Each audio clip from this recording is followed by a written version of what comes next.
গোধূলি লগ্নে গলির সামনে ফারাবির মুখে সজোরে চর বসিয়ে দেয় মেহুল। ছেলেটার সাহস হয় কি করে তার মতো বিবাহিত নারীকে প্রেম নিবেদন করার? বলা নেই, কওয়া নেই, আকস্মিকভাবে ছেলেটা তার পথ আটকেছে। শুধু তাই নয়, কি সাহস তার! সে কিনা বলে, মেহুল, আমি আপনাকে ভালোবাসি। মেহুল রাগে কাঁপছে। সে ক্ষিপ্র দৃষ্টি তাক করে আছে সে ফারাবির দিকে। অদৃশ্য লোহমান শিখা বের হচ্ছে তার দৃষ্টি থেকে, যেন ছেলেটিকে দৃষ্টি দিয়েই পুড়িয়ে দেবে মেহুল। তীব্র রোষের সাথে বলে সে, তোমার স্পর্ধা দেখে আমি অবাক হচ্ছি।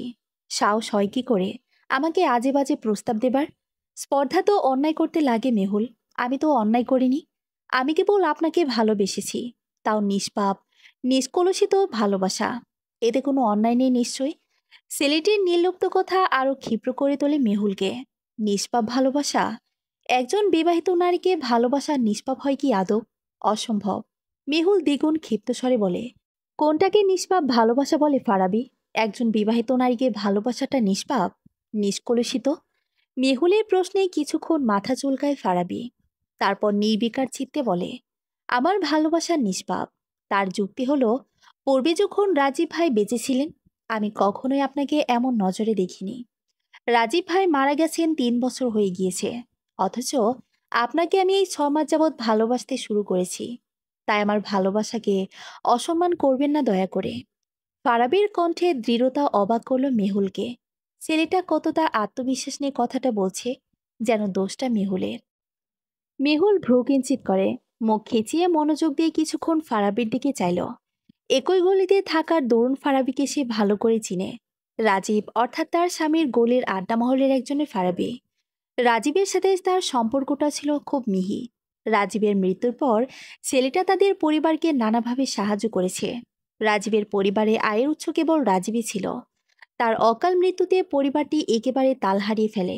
বৃদ্ধ শ্বশুরের পেনশনের টাকায় সংসার এবং ননদ রিমির পড়াশোনা যেন হিমশিম খাচ্ছিল। তখন মেহুল ফারাবির কাছে সাহায্য চেয়েছিল যেন একটা ছোটখাটো চাকরির ব্যবস্থা করে। বিয়ে পাশ বিধায় একটাই এনজিওতে চাকরির ব্যবস্থা ফারাবি করে দেয়। ফারাবির প্রতি চিরকাল কৃতজ্ঞ থাকবে মেহুল। কিন্তু তার এই অন্যায়, অযৌক্তিক আবদারখানা কোনো সময়ই মেনে নেবে না। মেহুল রুদ্ধশ্বাস ফেলে পাশ কাটিয়ে চলে যেতে নিলে ফারাবি শান্ত গলায় বলে, উত্তরখানা বাকি রয়ে গেল কিন্তু মেহুল। সমস্যা নেই, আমি অপেক্ষা করব। মেহুল উত্তর দিল না। ক্রোধিত চিত্তে হনহন করে গলির পানে হাঁটা শুরু করলো। ফারাবি ব্যথিত নয়নে মেহুলের দিকে চেয়ে রইল। তার ভালোবাসাটা প্রশ্নবিদ্ধ হচ্ছে প্রতিনিয়ত। সে জানে এই ভালোবাসা সে দূর আকাশের রূপালী চাঁদটির ন্যায়, যাকে দূর থেকে দেখা যায় ঠিকই, মুগ্ধ নয়নে তাকে নিয়ে হাজারো রং তুলির আঁকিবুকি রেখা টানা যায়, কিন্তু সেই চাঁদকে ছোঁয়া যায় না। আলিঙ্গন তো দূরে থাকুক। মেহুলের প্রতি তার ভালোবাসাটা নোংরা নয়। ভালোবাসা তো নোংরা হয় না, সেটা নিষ্কলুষ, দাগহীন, স্বচ্ছ। হ্যাঁ, মেহুল বিবাহিত। সে তার বন্ধুসুলভ পাড়ার ভাইয়ের বিধবা স্ত্রী। কিন্তু ভালোবাসে তো কোনো জোর নেই, নেই কোনো জবরদস্তি। প্রেম এমনই এক অনুভূতি যা ক্রূর, কঠিন হৃদয়কে মোমের ন্যায় গলিয়ে দেয়। মেহুলকে ঠিক কবে থেকে ভালো লাগা শুরু হয়েছে জানে না ফারাবি। তবে এতটুকু জানে মেয়েটার স্বচ্ছ চোখ জোড়ায় নিজের প্রতিবিম্ব দেখতে তার খুব ভালো লাগে। ইচ্ছা হয় সে জোড়া কেবল তাকেই দেখবে, শুধু তাকেই চাইবে। ফারাবি আকাশের পানে চেয়ে দীর্ঘশ্বাস ফেলল। নীল আকাশটা কমলা রঙে নিজেকে রাঙিয়েছে। একটু পরে তীব্র অন্ধকারে তার নিকষ কৃষ্ণ হয়ে উঠবে। হাজারো তারা জোনাকির ন্যায় জ্বলজ্বল করে উঠবে তখন। থালার ন্যায় রূপালীর চাঁদটা উন্মোচিত হবে গগনে। প্রতিনিয়ত আকাশ বদলায়, প্রকৃতি বদলায়, তবে মানুষের বদলাতে কি দোষ? ফারাবি জানে মেহুল একা। ফারাবি জানে মেহুলেরও কষ্ট হয়। কত বা বয়স মেয়েটির? 25 বা 26 বড়জোর। একাকিত্ব তাকেও গ্রাস করে প্রতিনিয়ত। নিঝুম নির্ঘুম রাতে সে যখন ছাদের রেলিং ঘেঁষে বাতাসে চুল ছাড়িয়ে দাঁড়িয়ে থাকে, হয়তো তারও ইচ্ছে হয় কেউ তাকে নিজের উষ্ণ আলিঙ্গনে আবদ্ধ করুক, কেউ তার চুলে হাত ঘোরাক, কেউ জিজ্ঞেস করুক, তুমি ভালো আছো তো কাজললতা? মেহুলের ক্লান্ত পাজরার সিঁড়ি বেয়ে উঠতে কষ্ট হচ্ছে। হাতে থাকা পলিথিনের ব্যাগটার ভারে বাম হাতটা ব্যথা করছে ঈষৎ, আর ডান হাতটা জ্বলছে। ফারবিকে হয়তো একটু জোরে আঘাত করেছিল সে। মেহুল হাতটা অবলোকন করে, লাল হয়ে গিয়েছে অনেকটা। আচ্ছা, ছেলেটি এতটা নির্বিকার কিভাবে ছিল? তার কি একটু ব্যথা লাগেনি? একটুও কি বিচলিত হয়নি হৃদয়? ফারাবির কথা ভাবতেই নিজেকে জোরে বকে দিল মেহুল। অসম্ভব। সে কখনো একটা বেদব ছেলের কথা চিন্তা করবে না। যে ছেলে তার বন্ধু স্ত্রীকে নির্লজ্জের মতো বলে ভালোবাসে, তার প্রতি আবার কি দরদ। মেহুল মাথা ঝাঁকিয়ে কলিং বেল বাজালো। দরজা খুলল রিমি। রিমির মুখে অসন্তোষের ছাপ, তিক্ততা মুখ চুয়ে পড়ছে যেন। মেহুল যেদিকে লক্ষ্য না করে ভেতরে চলে যায়। বাজারের পলিথিনটা খাবার টেবিলে রেখে চেয়ারে আয়েশ করে বসেছে। রিমির সুচালো দৃষ্টি এখনো মেহুলকেই দেখে যাচ্ছে। মেহুল পানির গ্লাসটা হাতে নিতে নিতে বলল, কিছু বলবে রিমি? ভাবি, তুমি যা করছো তা বাবা মা জানলে তাদের মুখ দেখাতে পারবে তো? মেহুল পানিটুকু খেতে যেও খেলো না। ভ্রুকুচকে তাকালো রিমির দিকে। অবাক স্বরে বলল, আমি কি করেছি? ভাইয়া নেই বলে ভুলে যেও না যে তুমি একজন বিবাহিতা। ফারাবি ভাইয়ের সাথে তোমার মেলামেশাটা বেশ চোখে লাগছে। ভুলে যেও না, আমাদের গলিটা কিন্তু খুব ছোট। রিমি এতটুকু বলেই ভেতরে চলে গেল। মেহুলের বসতে বাকি রইল না ঘটনা কি। রিমি তাকে এবং ফারাবিকে একসাথে দেখেছে, তাই তাকে সতর্ক করে গেল। মেহুল সেখানেই বসে থাকে। ক্লান্ত শরীরটা যেন অনড় হয়ে রয়েছে। ভালো লাগছে না কিছুই। কি দরকার ছিল ফারাবির আজ এমন কিছু করার? সব তো ঠিকই ছিল। মেহুল তো ভালোই ছিল, বেঁচে ছিল। 3 দিন পর জামান সাহেব অর্থাৎ মেহুলের শ্বশুর বিকালের হাঁটাহাঁটি শেষ করে বাড়ি ফিরলেন খুশি মনে। তার খুশি মুখটি দেখে তার স্ত্রী মুনমুন বেগম আতলু কণ্ঠে জিজ্ঞেস করলেন, কি গো, এতটা খুশির কারণ কি? খুশির খবর আছে গিন্নি, বসো বলছি। মুনমুন বেগম পাশে বসলেন। জামান সাহেব গদগদ কণ্ঠে বলল, আজ করিম ভাইয়ের সাথে দেখা হলো জানো তো। কথায় কথায় ফারাবির কথা তুললেন। ছেলেটা বেশ ভালো চাকরি করছে, ভালো মাইনেও পায়। আমাদের রিমিও কম বড় হয়নি, তাই উনি ফারাবির জন্য রিমির কথা বলছিল। আমি ওনাদের আগামীকাল বিকেলে আসতে বলেছি। বাহ, এ তো খুব ভালো কথা। রাজীব যাবার পর ছেলেটা আমাদের খুব সাহায্য করেছে। ভালোই হলো, একটা ভালো ছেলের সাথে রিমির বিয়ে হলে আমরা নিশ্চিত হতে পারি। ছেলেটা তো হুট করেই চলে গেল, এখন মেয়েটা খুশি থাকলেই হয়। মুনমুন বেগমের আক্ষেপের কণ্ঠ জামান সাহেবকেও আবেগপ্রবণ করে তুলল। ছেলেটা সত্যি অকালেই তাদের ছেড়ে চলে গিয়েছে। কি সাত করে ঘরে বউ তুলেছিল, অথচ হুট করে হৃদরোগে আক্রান্ত হলো ছেলেটা। চিকিৎসা করারও সুযোগ দিল না সে। তাদের কথাগুলো মেহুলের কান অব্দি ঠিক পৌঁছালো। খুশির সংবাদ বটেই, কিন্তু কেন যেন অস্বস্তিতে হৃদয় ভরে উঠল। কারণটা সত্যি তার জানা নেই। পরদিন বিকালের দিকে ফারাবি এবং তার পিতামাতা আসলো মেহুলদের বাড়ি। জামান সাহেব এবং মনমন বেগমের আপ্যায়নের কমতি রইল না। করিম সাহেব অর্থাৎ ফারাবির বাবা উৎফুল্ল স্বরে বললেন, ভাই, এত আয়োজনের কি দরকার ছিল? আর আমাদের মেয়েটা কোথায়? রিমিমাকে ডাকুন। মনমন বেগম হাসি মুখে বললেন, মেহুল নিয়ে আসছে ভাই, আপনারা সিঙ্গারা নিন। ফারাবি শক্ত হয়ে বসে রয়েছে। তার মুখশ্রীতে কোনো ভাবলেশ মাত্র নেই। হাজারবার মানা করবার পরও আজ জোর করে তাকে এখানে নিয়ে আসা হয়েছে। মা মাথার কসম না দিলে সে কখনোই আসতো না। এর মাঝে মেহুল রিমিকে দিয়ে ঘরে প্রবেশ করে। হালকা বাদামি সালোয়ার কামিজে চমৎকার লাগছে মেহুলকে। মাথায় ঘোমটা দিয়ে রয়েছে সে, কোনো সাজগোছের বালাই নেই। শ্যামমুখখানায় মলিনতা এঁটে রয়েছে। ফারামি মুগ্ধ নয়নে মেহুলকেই দেখছে। তার হৃদয়টা বিচলিত হয়ে আছে। মেহুলের একটিবারও খারাপ লাগছে না। সে তো জানে ফারাবি রিমি নয়, তাকে ভালোবাসে। কথাগুলো ভাবতে হৃদয়ের যন্ত্রণাটা তীক্ষ্ণ রূপ নিল। ফারাবি চোখ নামিয়ে নিল, হাত মুষ্টিবদ্ধ করে বসে রইল। এদিকে বিয়ের কথা এগোতে লাগলো। ফারাবির মা শেফালি বেগম রিমির পাশে গিয়ে বসলেন। তার কপালে চুমু এঁকে বললেন, মেয়ে আমাদের বরাবরই পছন্দ। আমি তো আজই রিমিকে আংটি পরাতে চাই ভাই। কি মত আপনার? জামান সাহেবের মুখে প্রসন্নতার হাসি। এদিকে ফারাবি আর চোখে চাইল মেহুলের পানে। মেয়েটির মুখে বিস্তৃত হাসি দেখে তার রাগ হলো। নিজেকে কিছুতে আটকে রাখতে পারল না সে। শান্ত কণ্ঠে বলে উঠল, আমার কিছু কথা ছিল মা। করিম সাহেবের মুখশ্রীর লজ্জা এবং অপমানে লাল হয়ে গিয়েছে নিজের ছেলের কথাটা শুনে। ফারাবি কাউকে পরোয়া না করে সবার সামনে বলে উঠল, আমি এই বিয়ে করতে পারবো না। বিয়েটা যখন আমাকেই করতে হবে, তাহলে নিশ্চয়ই আমার মতামতের একটা গুরুত্ব থাকা উচিত, তাই নয় কি? আর এই বিয়েতে আমার কোনো মত নেই। এই বিয়ে হলে না আমি সুখী হব, না রিমি। আমাকে ক্ষমা করবেন আঙ্কেল। ছোটবেলা থেকে আপনাদের সামনেই বড় হয়েছি। আপনাদের অপমান করার কোনো ইচ্ছে আমার নেই, কিন্তু রিমিকে আমি বিয়ে করতে পারবো না। ফারাবির শান্ত কণ্ঠের কথাটা উপস্থিত সবাইকে নাড়িয়ে দেয়। জামান সাহেব বিমোর দৃষ্টিতে করিম সাহেবের মুখ পানে তাকিয়ে রইলেন। মুনমুন বেগম ফারাবির এমন আচরণে বেশ অবাক হলেন। মেহুলের কৌতূহল দৃষ্টিতে ফারাবির মুখ পানে তাকিয়ে রইল। করিম সাহেব তীব্র স্বরে বললেন, কি ফাইজলামি হচ্ছে ফারাবি? ফাইজলামি করতে যাব কেন বাবা? আমাকে দেখে কি তোমার মনে হচ্ছে এতটা গম্ভীর সময়ে আমি ফাইজলামি করব? তোমার যদি এতই আপত্তি, তবে প্রথমেই বলতে পারতে। মাকে বলেছি, কিন্তু মা আমলে নেয়নি। আর পরে ভাবলাম এক ঢিলে দুই পাখি মারা হবে, তাই এখানে আসা। খোলাসা করে বলবে কি? ফারাবি ফোঁস করে নিঃশ্বাস ফেলল। তারপর আর চোখে মেহুলের পানে চাইল। মেহুল ভীত দৃষ্টিতে চেয়ে রয়েছে তার দিকে। মেহুলের মুখশ্রীতে ভয়ের ছাপটা ঠিক আন্দাজ করে নিল ফারাবি।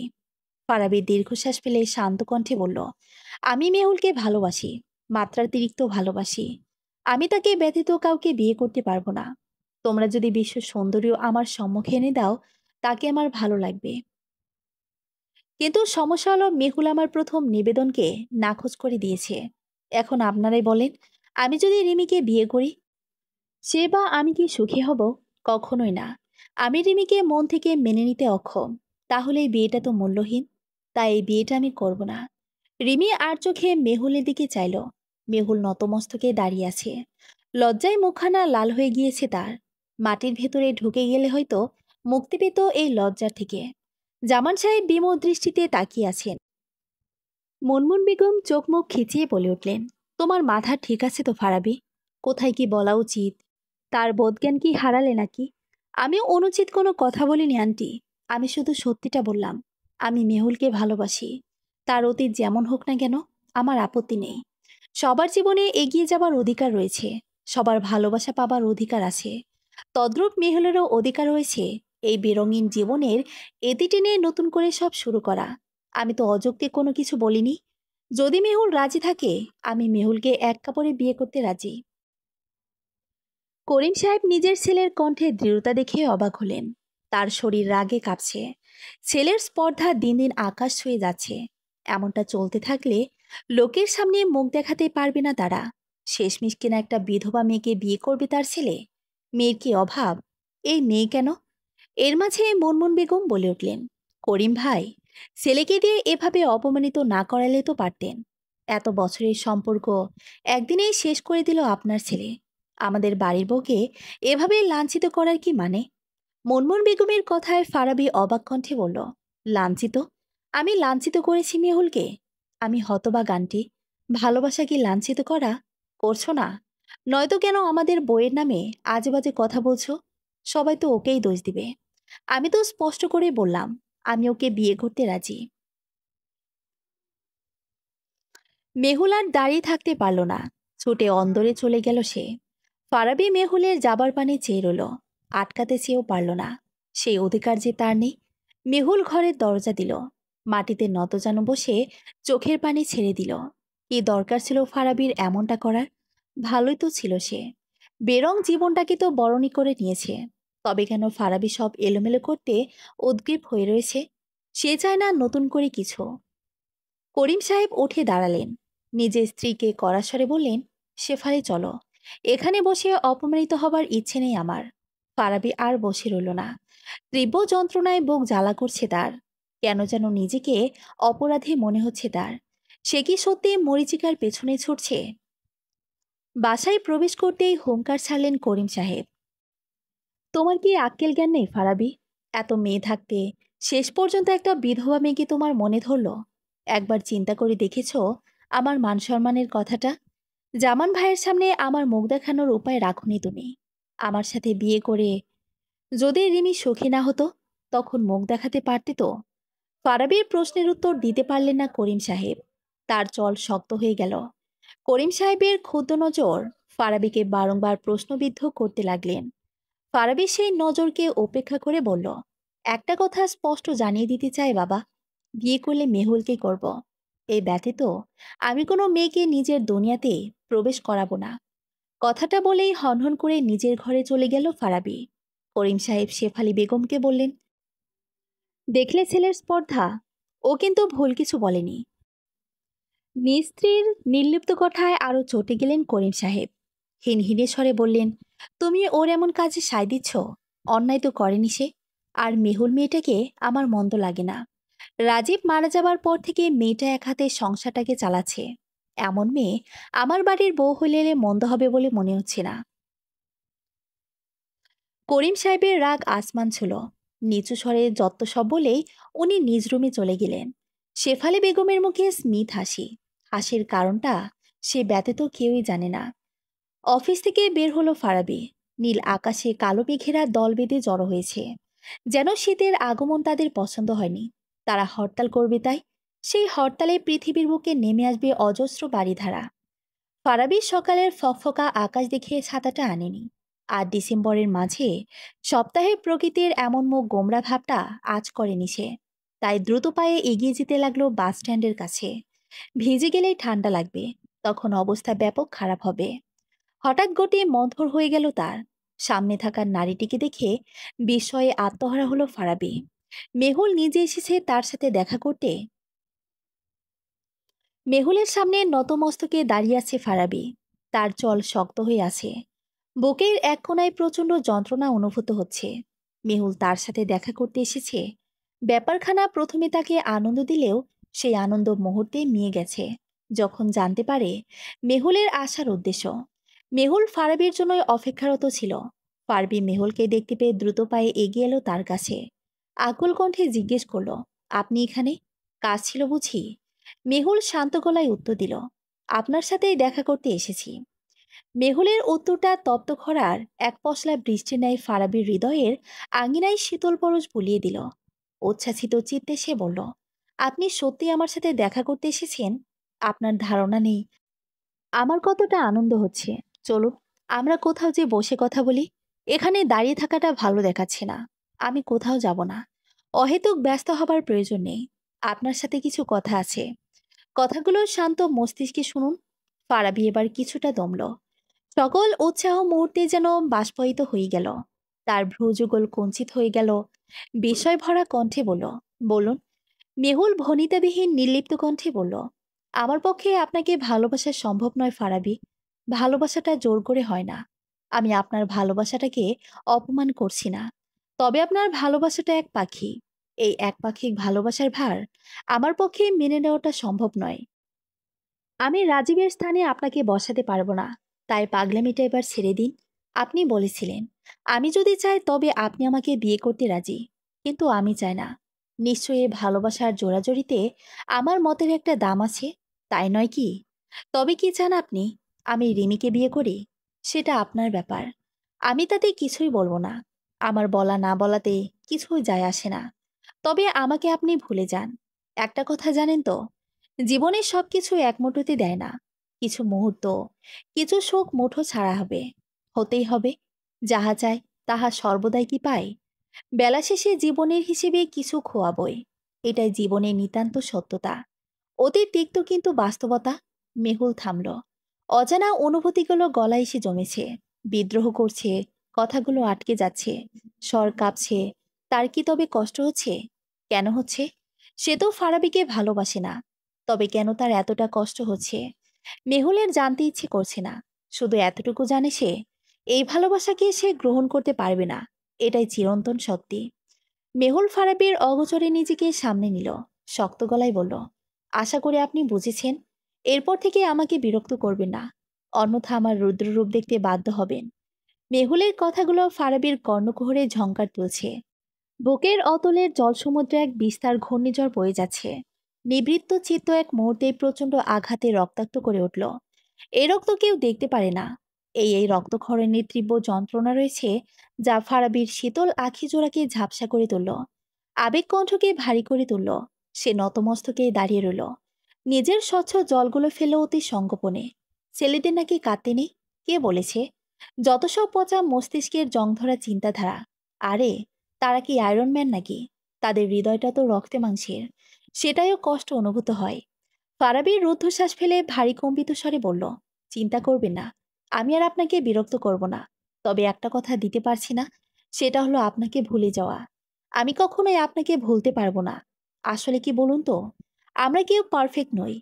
জীবনে কেউ পারফেক্ট হয় না। এটা একটা মিথ। আমি আপনাকে ভালোবেসেছি কারণ আপনার সামনে আমার কখনো পারফেক্ট হবার মেকি অভিনয়টা করতে হয়নি। আপনার সামনে আমি পুরো দোস্তর আমি হয়েই থাকতে পেরেছি। পাড়ার দোকানের সামনে থেকে যখন আপনি আমার হাতের জ্বলন্ত সিগারেটটা দেখেও না দেখার ভান করতেন এবং পরে একসময় দেখা হলে স্মিথ হেসে বলতেন, সিগারেটটা না খেলে তো পারতেন ফারাবি ভাই। লাঙ্গস তো যাবে, কথাটা স্বল্প কিন্তু ভালো লাগতো। আমাদের মুহূর্তগুলো ক্ষুদ্র, কিন্তু মনের দেওয়ালে সোনালি ফ্রেমে বাঁধা। আপনার জন্য সব ভুলে নিজেকে উজাড় করে দিতেও হয়তো আমি দুবার ভাববো না। রাতের আধারে যখন আপনি ছাদের কার্নিশে দাঁড়িয়ে তারা গুনে, আমি চাঁদ ছেড়ে আপনাকে দেখি। খানিকটা আফসোসও হয়, আমি যদি ওই আকাশটা হতে পারতাম, হয়তো আপনি আমাকে দেখতেন। অদূর ভবিষ্যতে আপনার সাথে নীলনাল সংসার গড়ার এক মরীচিকা স্বপ্ন দেখেছিলাম, শুধুমাত্র কয়েক মুহূর্তের মোহের জন্য নয়। তাই আপনাকে ভালোবাসাটা ছাড়তে পারছি না, পারবো না। ক্ষমা করবেন, আপনাকে ভুলতে পারবো না। হয়তো সময় স্রোতে মনকে ভালো লাগাটাই বিশ্লেষণ দিয়ে বুঝিয়ে দেব, কিন্তু মনের কোণে আপনি চিরকাল থাকবেন। আপনি এখন নিশ্চিন্তে বাড়ি যেতে পারেন। ফারাবি দাঁড়িয়ে রইল না, একটা রিক্সা ডেকে মেহুলকে উঠতে বলল। তারপর এলোমেলো পায়ে হাঁটতে লাগলো ব্যস্ত খুলনার ফুটপাতে। আজ যেন আকাশটাও তার সাথে মন খারাপের প্রতিযোগিতায় নেমেছে। নীল আকাশের কোণায় সূর্যের রক্তিম বর্ণ জড়ো হতে লাগলো। ব্যস্ত শহরের দিবসটি আজ অন্ত গেল। মেহুল যন্ত্রচালিত রোবট এনে সেই রিকশায় উঠে যায়। তার হৃদয়টা ফাঁকা ফাঁকা লাগছে। মনে হচ্ছে কিছু একটা হারিয়ে গেছে, কিন্তু তার জানা নেই জিনিসটা কি। বাসায় পৌঁছালে শাশুড়িমা প্রশ্ন ছুড়েন, আজ এতটা দেরি হলো যে, কোথাও গিয়েছিলে? মেহুল উত্তর দেয় না, শুধু নতমস্তকে নিজ ঘরে চলে যায়। জামান সাহেব মেহুলের শুকনো মুখটা বেশ ভালো করে অবলোকন করলেন। মেয়েটির গাল ভেজা সেটা বুঝতে বাকি রইল না। মেহুল নিজের ঘরে চলে গেল, গায়ে এলিয়ে দিল বিছানায়। ফারাবির মুখখানা চোখের সামনে ভাসছে তার। মেহুল এতটা কঠিন না হলেও হয়তো পারত, কিন্তু সমাজের একদল গোষ্ঠী তার চরিত্রে আঙ্গুল তুলতে সর্বদা যে প্রস্তুত, তার সেদিনের কথাটি আজও বেশ স্পষ্ট মনে আছে। যেদিন ফারাবির মা শেফালি বেগম তাকে বলেছিলেন, আজকালকের মেয়েরা কত চালু হয় তার জলযন্ত্রণ প্রমাণ তুমি। পুরুষদের কিভাবে বশে আনতে হয় তুমি ভালোই জানো। সেদিন লজ্জা এবং অপমানে মাটিতে মিশে যেতে ইচ্ছে করছিল মেহুলের। ফারাবির সাথে তার বন্ধুসুলভ মেলামেশাকে নোংরাভাবে সম্বোধন করেছিলেন শেফালি বেগম। সেদিন থেকেই মেহুল ফারাবিকে এড়িয়ে চলছিল। তার সপ্তাহ দুয়েকের মাঝেই ফারাবি তাকে প্রেমে নিবেদন করে বসে। ফলে সেদিনের অপমানের বীভৎসতার স্মৃতিকে বিষাক্ত করে তোলে। ফলে ফারাবিকে চপিটাঘাত করতেও দুবার ভাবে না মেহুল। আজ পুরোনায় সেই স্মৃতিগুলো ক্যামেরায় সেলুলয়েডের লীলের মতো একের পর এক চোখের সামনে ভাসছিল। ভাগ্যের এমন অবাক পরীক্ষায় কিং কর্তব্যবিমূঢ় হয়ে পড়েছে মেহুল। আজ সত্যি নিজেকে পরাজিত মনে হচ্ছে। কে বলেছে প্রেম মানে সুখ? প্রেম মানে সুখ নয়, বরং বিষাদ। বিষাক্ত নীল বিষাদ। মেহুলের দিনগুলো স্বাভাবিক নিয়মেই কাটতে লাগলো। অফিস, বাড়ি, শ্বশুরবাড়ির মানুষদের নিয়ে তার দিনগুলো নিজস্ব বৈচিত্র্যে ব্যতীত হয়। মাঝে মাঝে মুনমুন বেগম এবং রিমি তার উপর নিজেদের বিরক্ত জাহির করে। মেহুল উত্তরবিহীন তার মতো করে নিজেকে গোছাতে লাগলো। কিন্তু মনে লুকায়িত প্রকোষ্ঠে কেন যেন এক আগন্তুক বারে বারে কড়া নাড়ছিল। কর্ণকুহরে ফিসফিস করে বলছিল, তুমিহীনা আমি, এবং আমিহীন তুমি বড্ড অসহায়। এক নিবিড় রাত, মেহুল ছাদের কার্নিশে উদাস নয়নে তারা গুনছিল। রাতে তারা গুনতে ভালো লাগে তার। নিজের প্রিয় মানুষগুলোকে তারার আড়ালে খুঁজতে ভালো লাগে তার। যেমন নিজের বাবা রাজীব। রাজীবের সাথে তার সম্পর্কটা খুব নিবিড় ছিল। কোনো মনোমালিন্য ছিল না সম্পর্কে। হয়তো নির্মম ভাগ্যে তার ঝুলিতে এই স্বল্প শোকটা লেখা ছিল। তাই বিয়ের 2 বছরের মাঝে এই অঘটনটা ঘটে। তাই এখন সিঁদুরে মেঘ দেখলেই ভয় করে। এই বুঝি ভাগ্য আবার পরিহাস করতে ব্যস্ত। এর মাঝে জামান সাহেব উপস্থিত হয় সেখানে। গম্ভীর স্বরে বলেন, মেহুল, তোমার সাথে গুরুত্বপূর্ণ কথা রয়েছে। মেহুল পিছনে ফিরে বিনয়ী স্বরে বলে, বলুন বাবা। তোমার কাছ থেকে এমন কিছু আমি কখনোই আশা করিনি। জামান সাহেবের কথায় বিমর দৃষ্টিতে তাকিয়ে থাকে মেহুল। সে ভেবেছিল জামান সাহেব হয়তো তাকে কড়া কথা বলবেন, কিন্তু মেহুলকে সম্পূর্ণ অবাক করে তিনি বললেন, তোমার কাছ থেকে এমন কিছু আমি কখনোই আশা করিনি। আমি তো তোমাকে কখনোই রিমি কিংবা রাজীব থেকে আলাদা ভাবিনি। কিন্তু আমার মনে হয় না তুমি আমাকে নিজের বাবার মতো ভাবো। কেন বাবা? আমি কি কোনো ভুল করেছি? ভুল নয়, অন্যায় করেছ। অন্য কারোর সাথে নয়, নিজের সাথে। তুমি অন্যায়টা নিজের সাথে করেছ, এবং এখনো করে যাচ্ছ। যে চলে গেছে তাকে ফেরানো আমাদের পক্ষে সম্ভব নয়, কিন্তু আগামী ভবিষ্যৎকে আপন করার সুযোগটা আছে আমাদের। জীবন কিন্তু খুব স্বার্থপর, সে সবাইকে দ্বিতীয় সুযোগ দেয় না। তোমায় হাসি মুখে সেই সুযোগ আলিঙ্গন করতে চাচ্ছে। তুমি তাকে ফিরিয়ে দিও না মেহুল। কিন্তু বাবা, একটা কথা কি জানো তো, কোনো মানুষ একাকিত্বকে বরণ করতে পারে না। তোমার সম্পূর্ণ জীবনটাই পড়ে আছে মেহুল। আমি বলছি না একজন নারীর জীবন কাটাতে পুরুষের প্রয়োজনীয়তা অপরিসীম। আমি শুধু বলছি একজন মানুষের একজন নিবিড় বন্ধুর প্রয়োজন হয়। আর সেই বন্ধুটি তুমি ফারাবির মাঝে ঠিক খুঁজে পাবে। ছেলেটা তোমাকে অনেক ভালোবাসে, সম্মান করে, কোনো বদ গুণ নেই তার। যথেষ্ট বুদ্ধিমান এবং সৎ ছেলে সে। তার চিন্তাধারাগুলো বেশ পরিণত। তোমার যে কোনো মতামতকে সে সম্মান করে। এমন মানুষকে ফিরিয়ে দেওয়াটা বুদ্ধিমানের হবে না হয়তো। তাই আরেকটা বার ভেবে দেখো। শুনেছি ছেলেটা নাকি এই সপ্তাহের শেষে ঢাকা চলে যাবে। ওর চাকরি হয়েছে ঢাকায়। জামান সাহেবের কথাগুলো মন দিয়ে শুনছিল মেহুল। ফারাবির ঢাকায় চলে যাওয়া শুনে তার মনের আকাশে কালো মেঘের সঞ্চারণ হয়। বুকের ভেতরটা শূন্যতায় ছেয়ে গেল। চোখটা জ্বালা করছে। এই বুঝি আকাশ পাতাল ভেঙে বর্ষণ নামবে আখি জোড়ায়। মেহুল নতমস্তকে দাঁড়িয়ে আছে, যেন তার চোখের লবণাক্ত ধারা জামান সাহেবের চোখে না পড়ে। জামান সাহেব মেহুলের মাথায় মমতার স্পর্শ বলিয়ে দিলেন। পরম মমতা ভরা কণ্ঠে বলল, তুমি যদি রাজি থাকো তবে আমাকে জানিও। বাবা, ওবারের কেউ আমাদের এই সম্পর্কটাকে মেনে নেবেন না। জড়ানো কণ্ঠে ধীর স্বরে মেহুল বলল। জামান সাহেব স্মিথ হাসি হাসলেন। তারপর বললেন, বিয়ে দুপরিবারের হলেও সংসারটি কিন্তু দুটো মানুষের হয়। তারা সুখী হলে আশেপাশের মানুষগুলো এমনিতেই সুখী থাকে। পারিপার্শ্বিক বাধা তো থাকে। অগ্নির ভেতর দিয়ে যায় বলে সোনার রং চকচক করে। আর একটা কথা, যখন সব রং হারিয়ে যায় তখন ক্লান্ত পৃথিবী কালো রং বরণ করে নেয়। এই আশায় যখন নতুন সূর্য উঠবে তখন হাজারো রঙের মেলায় নিজেকে বিলীন করবে সে। তাই এত ভেবে না, শান্ত চিত্তে ভাবো তুমি কি চাও। কথাটা বলেই জামান সাহেব প্রস্থান করলেন। মেহুল ছাদের কার্নিশে দাঁড়িয়ে রইল। শীতল বাতাস বইছে। ওরছে তার কালো ঢেউ খেলানো চুলগুলো। চোখ তার বিষাদ সিন্দুর বাদ ভাঙল। চোখ বুজে আকাশ পানে মুখ করে দাঁড়িয়ে রইল। রাত নিস্তব্ধ। হাওয়া কথা বলছে তার কানে কানে। আর কত, আর কত অন্যের জন্য বাঁচবে, নিজের জন্য বাঁচো। ফারাবি ব্যাগ গোছাতে ব্যস্ত। শেফালি বেগম তার দরজার বাহিরে দাঁড়িয়ে আছেন। ছেলের রাগ সম্পর্কে তার বেশ ভালো করে ধারণা আছে। চরম শান্ত ছেলেটি যদি একবার রেগে যায় তবে তার রাগ দমানো বহু কষ্টের হয়। আর সেই রাগের ফলাফল আজ ছেলের ঢাকায় একবারের জন্য প্রস্থান। আজ মূলত মায়ের ওপর রাগ করে ঘর ছাড়ছে ফারাবি। নিজের ছেলের চোখে আজ নিচু মনের মানুষের খেতাব পেয়েছেন শেফালি বেগম। মেহুলের সাথে সেদিন শেষবারের মতো কথা বলে বাড়ি ফিরতে ফিরতে রাত হয়ে যায়। বাসায় ফিরলে ঘরের ছোট কাজের মেয়েটা দরজা খুলে দেয়। ফারাবির রুমটি শেফালি বেগমের রুম পেরিয়ে যেতে হয়। ফারাবি যখন নিজের রুমের দিকে এলোমেলো পায়ে যাচ্ছিল তখন কানে আসে, তুমি চিন্তা করো না, মেহুলের ভূত তোমার ছেলের মাথায় বেশি দিন টিকবে না। আমি তো মেহুলকে চিনি। মেয়েটার আত্মসম্মানের বেশ বড়ায়। তাই এসব নিয়ে চিন্তা করো না। মেহুলের হৃদয় বিদারক কথাগুলো তখনও ফারাবির মস্তিষ্কে ঘুরছিল। সেই সময় মায়ের এমন ধারা কথা শুনে বেশ অবাক হয় ফারাবি।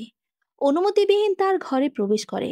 প্রশ্ন ছুড়ে দেয় মায়ের দিকে, আত্মসম্মানের এমন কি ঘটেছে যে মেহুল তার রক্ষার্থে আমাকে প্রত্যাখ্যান করবে। ছেলের প্রশ্নে হকচকিত হন শেফালি বেগম। করিম সাহেব ছেলের উপর বেশ চটে ওঠেন। একটা বাহিরের মেয়ের জন্য তুমি তোমার মাকে প্রশ্নবিদ্ধ করতে পারো না ফারাবি। আমি তো প্রশ্নবিদ্ধ করছি না, কৌতূহল জাহির করছি। তবে সত্যি প্রশ্ন করতে ইচ্ছে হয়, আমার খুশির মর্ম কি আদৌ আছে। মা, তুমি চিন্তা করো না। মেহুল আমাকে একেবারে শূন্য হাতে ফিরিয়ে দিয়েছে। তবে আফসোস, মেহুলের ভূত নামবে না, কারণ ভূতটা আমি মাথায় উঠিয়েছি। মেয়েটির তো দোষ নেই, লজ্জা করছে। আমার জন্য না জানি তাকে কি কি শুনতে হয়েছে। সেদিনের পর থেকে ফারাবি সিদ্ধান্ত নেয় এ বাড়িতে থাকবে না। এই শহরের প্রতি বড্ড অনীহা জন্মেছে তার। জোরপূর্বক ভালো থাকার অভিনয়টা সে যে করতে পারে না। ব্যাগ গুছিয়ে পেছনে ফিরতেই দেখে শেফালি বেগম অপরাধীর ন্যায় মাথা নত করে দাঁড়িয়ে আছে। ফারাবি তার কাছে যায়। মলিন হাসি একে বলে, ভেতরে আসছো না যে? কেন চলে যাচ্ছিস? ভালো লাগে না এখানে থাকতে? দিনে না হলেও সপ্তাহে তার দেখা মিলে যে, তখন অসহায় লাগে নিজেকে। আমি তোর বাবাকে বলেছি জামান ভাইয়ের সাথে কথা বলার কথা। লাগবে না মা, তুমি যে বলছিলে মেয়েটির আত্মসম্মানের বড্ড বড়াই। ছেলের করুণ মুখখানায় শেফালি বেগমের সহ্যই হচ্ছে না। উঁচু লম্বা ছেলেটিকে বড্ড রোগা লাগছে তার। না ঘুমের কোনো ঠিক আছে, না খাওয়ার ঠিকানা। নিজেকে ব্যস্ত রাখতে ব্যস্ত সে। অহেতুক কাজে নিজেকে জড়িয়ে রাখে। যেন মেহুলের নিবিড় চিন্তাগুলো মনকে দুর্বল না করে। মেহুলের জন্য নিজের মায়ের সাথে সে খারাপ আচরণ করেনি, তবে তার উচ্ছ্বাসিত ছেলেটি যেন কোথাও হারিয়ে গেছে, যা শেফালি বেগমকে ভেতর থেকে চোরমার করে দিচ্ছে। ফারাবি মায়ের মুখখানা আলতো করে ধরে বলে, তুমি মন খারাপ করো না মা, আমি ঠিক হয়ে যাব। আমার ভাগ্যে মেহুল নেই, তোমার এতে কোনো দোষ নেই। ফারাবির মলিন হাসিটা শেফালি বেগমকে আরও অপরাধবোধে করে করে খায়। নিজের স্বার্থপরতা আজ ছেলেটাকে বিষাক্ত যন্ত্রণা দিচ্ছে। ফারাবি সব কিছুই গুছিয়ে নেয়। তার ট্রেন 9টায়। এখন না বের হলে ট্রেন মিস হবে। ফারাবি নিজের ব্যাগটা কাঁধে নিয়ে নিল। শীতের সকালে ইজি বাইক পাওয়াটা বড্ড দুষ্কর। ফারাবি মাকে জড়িয়ে ধরে বেরিয়ে পড়ে। আগামী পরশু তার অ্যাপয়েন্টমেন্টের কাজ করতে হবে। সামনের সপ্তাহ থেকে জয়েনিং, তাই আজই রওনা দিচ্ছে ফারাবি। ঢাকায় থাকার ব্যবস্থাটাও পাকাপাকি করতে হবে তাকে। সবার সাথে বিদায় নিয়ে ইজি বাইকে উঠে ফারাবি। গন্তব্য ট্রেন স্টেশন। ইজি বাইক যখন মেহুলের বাড়ির সামনে থেকে যায়, তখন দীর্ঘশ্বাস বেরিয়ে আসে ফারাবির। হয়তো আর দেখা হবে না তাদের। ফারাবি ট্রেন স্টেশনে পৌঁছায় 9টা বাজার 15 মিনিট পূর্বে। স্টেশনের ভেতরে পৌঁছাতেই পাজোড়া আটকে যায় তার। নীল শাড়িতে এক রমণী দাঁড়িয়ে আছে ট্রেনের সামনে, যেন রমণীটি তার অপেক্ষাতেই ছিল। ফারাবি অবাক নয়নে তাকিয়ে থাকে মেয়েটির দিকে। রমণী এগিয়ে আছে তার দিকে, মুচকি এসে বলে, পালাচ্ছেন বুঝি? রমণী আর কেউ নয় বরং মেহুল। মেহুলের শান্তমিহি কণ্ঠের কথা শুনে কাঁধের ব্যাগটি পড়ে যায় ফারাবির। অবাক কণ্ঠে বলে, আপনি এখানে? পারলাম না নিজেকে আটকে রাখতে। বহুবার জিজ্ঞেস করলাম নিজেকে কি চাই আমার। উত্তরটা একটাই, একজন নিবিড় বন্ধু, যার সাথে নীলনাল সংসারটা ভালোই জমবে। আমাকে নেবেন আপনার সাথে?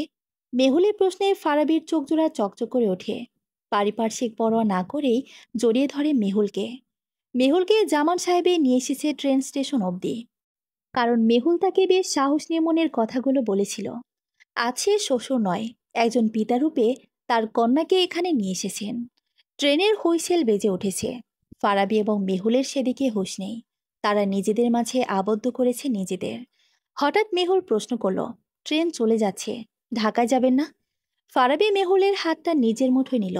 স্মিথ হেসে বলল, যাহা চাই তাহা কি পায়? বেলা শেষে জীবনের হিসেবে কিছু খোয়াবই, এটাই জীবনের নিতান্ত সত্যতা। বলে হাঁটতে লাগলো ট্রেনের বিপরীতে। মেহুল ও স্মিথ হেসে হাঁটতে লাগলো তার সাথে সাথে। বেলা শেষে সত্যি কিছু না কিছু খোয়ানো যায়, আবার জীবনের হিসেবে জমা হয় না পাওয়া অনেক কিছু। সমাপ্ত।